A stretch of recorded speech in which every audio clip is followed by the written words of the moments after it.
to Journey to Freedom. I'm so glad you decided to click once again, and I say thank you. So don't forget to like and subscribe, comment down below if you have any questions or would like more information on how I am becoming debt-free in 2020. So regardless of what's going on this year, I'm still continuing the plan of budgeting and becoming financially free. So I hope you decided to join me in this journey over the course of 2020 and continue to live a life that is fruitful because of this. So let's jump right into what we're going to talk about today. So today I want to focus on my student loan debt. I want to give you a clear picture of how it became to be, where I'm at, my plan of action to get rid of this year in 2020. So let's get started. So I have right now 2 loans out. So I have a private loan for my undergraduate degree, and then I have a federal loan for part of undergrad and all of my master's degree. So again, I am an educator, if you didn't know. So I am on the public loan service forgiveness track, but as you know, only 1% qualify to actually receive the substantial amount forgiven. So I'm not depending on that anymore. Once I've learned that news, unfortunately, I decided to, hey, you know what? I'm gonna follow Dave Ramsey's format to see if I can tackle this by myself, being alone, 1-person income, and on a teacher's salary. So let's see, hey, does it really work? Let's try it. So if it works, it does. If it doesn't, what do I have to lose at this point? So I decided, hey, I'm gonna try it. So with all this amount of debt piled up, I'm like, there's no way I have any flexibility if I want to do other things. So I love to travel, but I feel like I am bombarded with my student loan debt every month with a substantial amount being taken from my check because of the choice I made to attend these colleges to better myself and to have a stable career. So now, with that being said, the first thing Dave Ramsey mentions is kind of tackling the smaller loan first, so you can see something chopping away at it. So I did pay off 1 student loan last summer with my part-time job over the summer, and I was able to pay that one off. That was a much smaller balance. I believe it started out around $10,000. So since I've been out of school, since 2008, I've been making payments towards that one. But last year I decided to tackle it aggressively and just take everything that I've earned from summer school to summer part-time jobs to just throwing it at that student loan. So that worked out tremendously. I was able to pay that off drastically. And so for the one that we're going to be talking about today, which is my private student loan, and my loan provider for them is Lendkey, in which they have given me a great interest rate.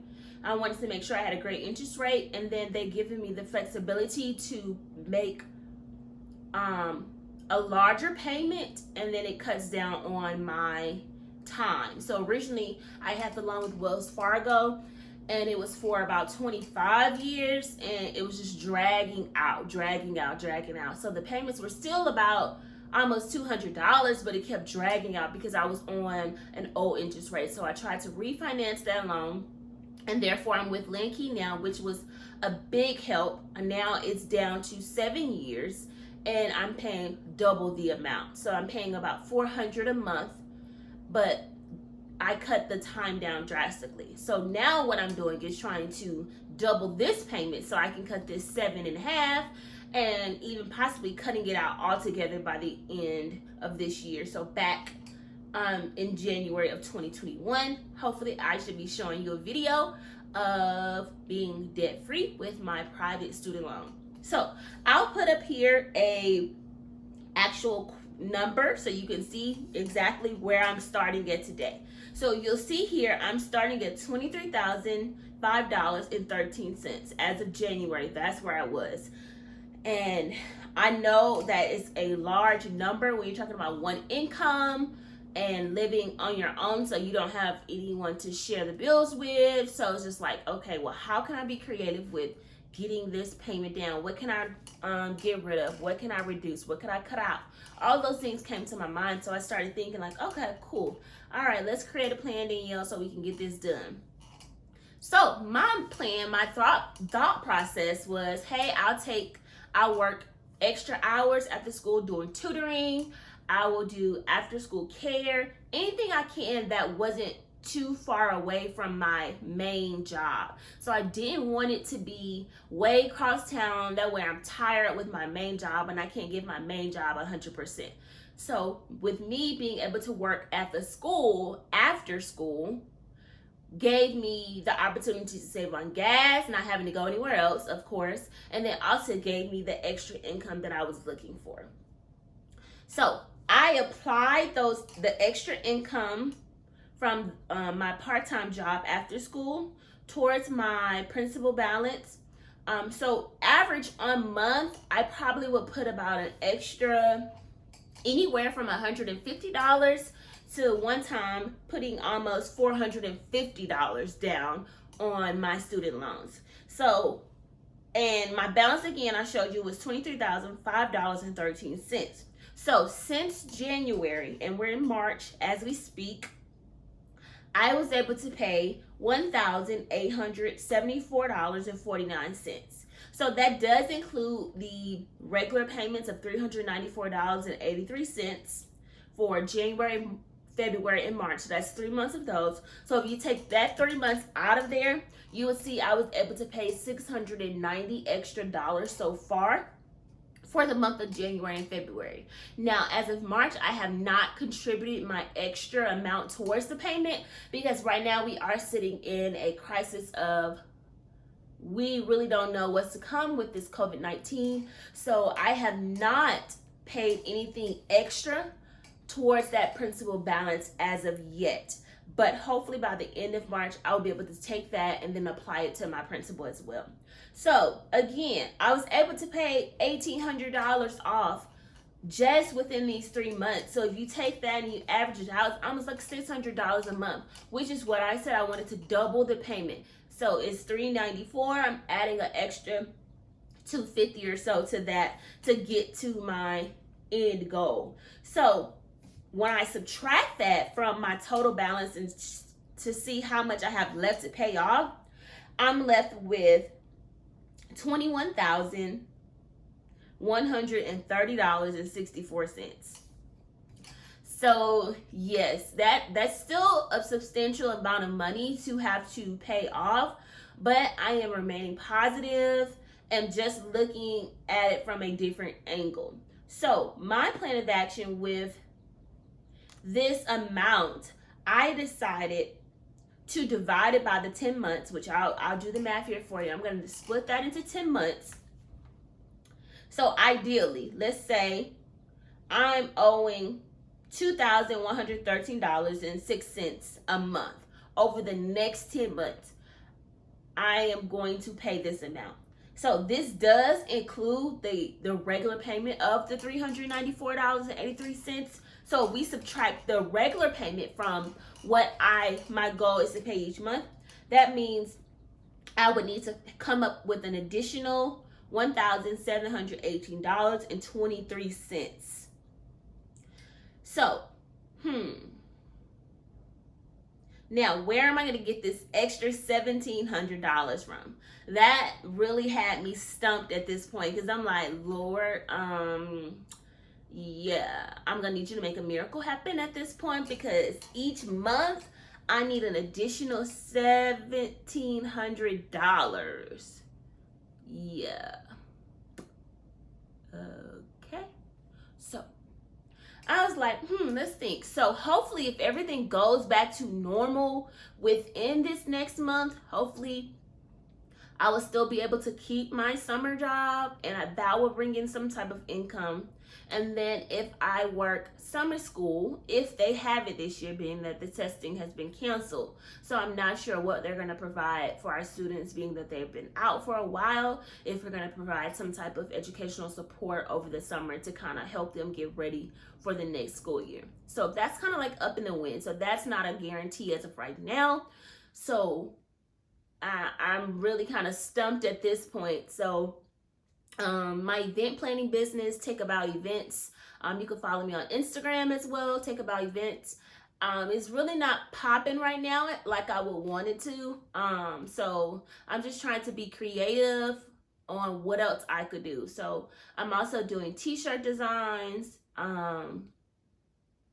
So in that page on Instagram is DD Customs, Custom Apparels. So you can check me out there, DD Custom Apparels. So we're just doing it, trying to venture in different opportunities, looking into investing in stock, just trying to figure out how can I aggressively tackle this payment, but also set myself up for the future as well. So hopefully, we're not going to say this is a concrete plan, but let's just say, hey, for the summer, they do offer this program. I'm able to still work my part-time job. I'm hoping to bring in about $4,000, right?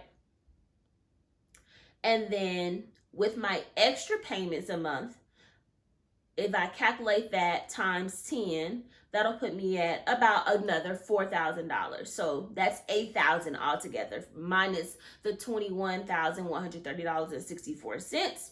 So that kind of leaves me back at owing $13,189.81. So that means I need to come up with another $13,000, or I could take this number that I'm dividing by the 10 months and spread it out over 2021, which will make my payment more feasible. But the length of time that I would have to work extra hours and just really like not have a life would be dragged out even more. So I don't want to extend it if I don't have to. So I'm just praying that things will kind of shift. And as far as me trying to operate these different businesses, trying to bring in more customers and different clients that want different things done, because I have these different gifts. They're just not really working in my favor right now because everybody's looking for a hookup or a discount. So, you know, this is a hustle, y'all. Support small businesses. And just whatever they say, if you can do it, just do it. If you can't, just say that up front, and then we'll respect that, because we don't have time to keep going back and forth trying to make things work, because we're still putting in time while you're trying to make up your mind on what you want to do. So anyways, that was just a shameless plug about how people don't support.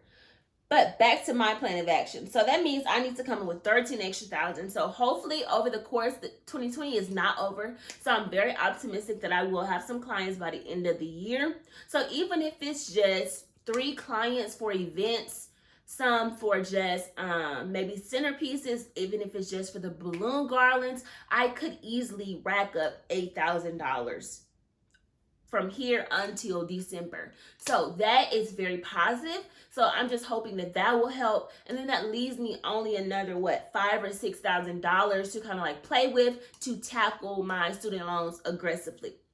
So again, I plan on picking back up on my t-shirt business. So I'm already getting some orders now, since we kind of having some downtime, trying to play with some designs, recreate things for different people, recreating logos. So just using my creative gift, my artistic abilities to kind of make room for what I'm trying to do as far as becoming financially free.